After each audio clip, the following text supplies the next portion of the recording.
अयोध्या में रामलला की प्राण प्रतिष्ठा के मौके पर विश्वविख्यात कथावाचक देवकीनंदन ठाकुर की रामकथा ने पूरी नगरी को राममय बना दिया। यूपी सरकार के द्वारा आयोजित ये रामकथा अपने आप में अद्भुत थी। इसके तुरंत बाद देवकीनंदन ठाकुर को लखनऊ में भी रामकथा करने का विशेष निमंत्रण मिला। ये दोनों ही कथाएं कई मायनों में विशेष रही। ये रामकथा देवकीनंदन ठाकुर के लिए खास क्यों है, इसके बारे में जानने के लिए एएमवी नेटवर्क ने उनसे खास बातचीत की है।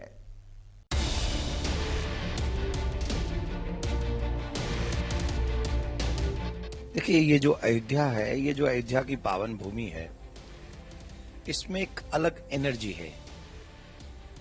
चाहे वो मथुरा हो, चाहे वो वृंदावन हो, चाहे वो अयोध्या हो, काशी हो, प्रयागराज हो, हरिद्वार हो, केदारनाथ, बद्रीनाथ, ये वो भूमि है जिन पे भगवान के श्री चरण कमलों का स्पर्श हुआ है।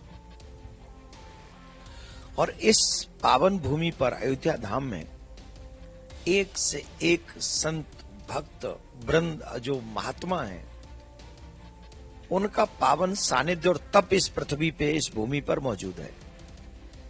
यहां इस समय रामोत्सव में उत्तर प्रदेश सरकार के द्वारा हमको बुलाया गया कि यहां आप रामकथा करें। मैं धन्यवाद देना चाहूंगा योगी जी को, उत्तर प्रदेश सरकार को, सांस्कृतिक विभाग को, उस विभाग के मंत्री जी को, जिन्होंने मुझे ये स्वर्णिम अवसर प्रदान किया।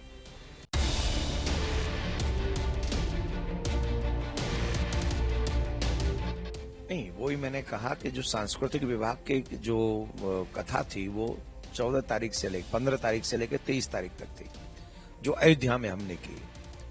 और जो हम जा रहे हैं लक्ष्मणपुर लखनऊ में जो कथा है वो उत्तर प्रदेश सरकार के उप मुख्यमंत्री श्री ब्रजेश पाठक जी करा रहे हैं। उपलब्धता तो इस बात, सरकार ने हमें कथा के लिए बुलाया, ये एक अलग विषय है। उप मुख्यमंत्री हमें कथा के लिए बुला रहे हैं, वो एक अलग विषय है। सबसे बड़ी बात यह है कि राम प्राकट्य के समय हमें यह अवसर मिला। 22 जनवरी को हम कथा सुना रहे हैं, ये सबसे बड़ी बात है। अयोध्या धाम में सुना रहे हैं, हम उसका हिस्सा है, ये बड़ी बात है। तो अभी मैं 24 से कथा करूंगा डीएवी कॉलेज में लखनऊ में, और 1 बजे से कथा का समय रहेगा। तो मैं सभी सनातनियों को भी ये कहूंगा कि आप सब बच्चों के साथ आइए, अपने परिवार के संग आइए। आपके बच्चे अगर बचपन से नहीं सीखेंगे परंपराओं को, आप बड़े होकर नहीं पढ़ा सकते उन्हें, आप जबरदस्ती नहीं कर सकते उनसे। आज के बच्चे से आप जबरदस्ती नहीं कर सकते, तो प्यार के माध्यम से उनको समझाना है।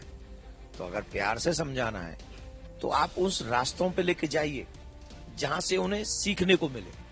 तो वो हम प्रयास करेंगे लखनऊ में 24 से लेके 1 फरवरी तक।